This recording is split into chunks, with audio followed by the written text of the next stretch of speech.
circuit, vous retrouverez 3 protocoles différents en fonction de votre niveau. Si vous êtes d'un niveau débutant, vous partirez sur 20 secondes de travail, suivi de 40 secondes de récupération. Si vous êtes d'un niveau intermédiaire, on sera sur un même niveau de travail que de récupération, 30 secondes de travail, suivi de 30 secondes de récupération. Si vous faites partie du niveau avancé, vous pourrez partir sur 40 secondes de travail, suivi de 20 secondes de récupération. Pour ce circuit, vous pourrez effectuer 2 tours à réaliser, s'en suivront ensuite 2 à 3 minutes de récupération pour vous hydrater, reprendre vos esprits, et on conclura ce circuit en effectuant à nouveau 2 tours. Toute l'équipe du XP Club vous souhaite bon courage pour votre séance.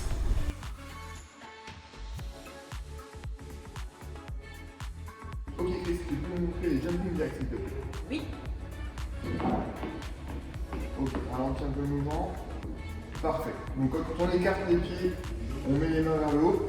Quand on ramène les mains, on ramène les pieds. Et on recommence. Chacun son rythme et on accélère au besoin.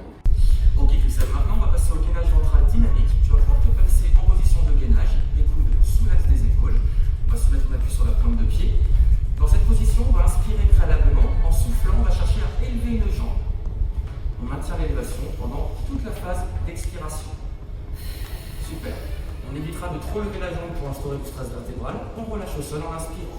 Et on alternera de jambes au fur et à mesure.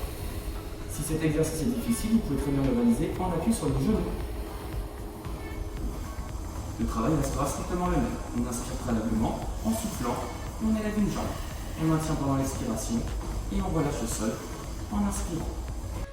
Exercice suivant, le harlow, renforcement musculaire au niveau de vos épaules, de votre dos.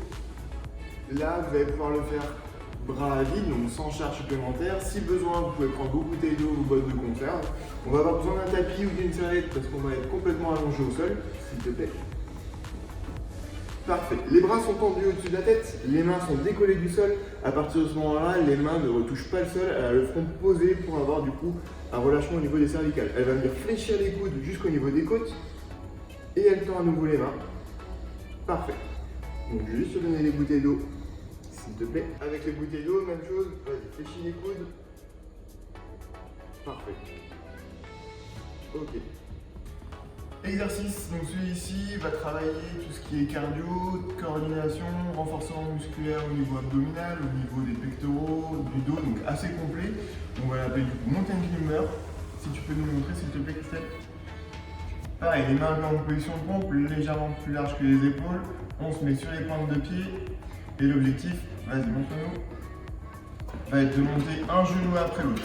Comme pour les montées de genoux, on essaie d'avoir qu'un seul pied au sol, ce qui va amener un saut. On peut également ralentir le mouvement. Voilà, il faut que ce soit du coup adapté encore une fois par rapport à votre niveau. On rentre bien le ventre, on serre bien les abdominaux, on essaie d'avoir le dos le plus droit possible, on regarde bien ses mains pour avoir un alignement au niveau cervical et vertèbre qui soit cohérent. Parfait, merci.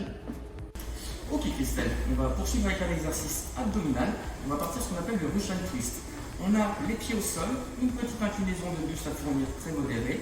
Je vais ensuite amener la bouteille de chaque côté, tout en gardant le buste un maximum fixe, uniquement un mouvement des bras. Si on est très à l'aise sur le mouvement, on peut se permettre de décoller les jambes pour effectuer l'exercice. Explication de la chaise, un exercice qu'on connaît tous. Vous pouvez utiliser un mur, un rebord de 10-15 cm, vous n'avez pas besoin de grand chose, juste pour se stabiliser au niveau du dos. Christelle là va le faire sur une machine pour nous montrer. Vas-y s'il te plaît, mettez en place.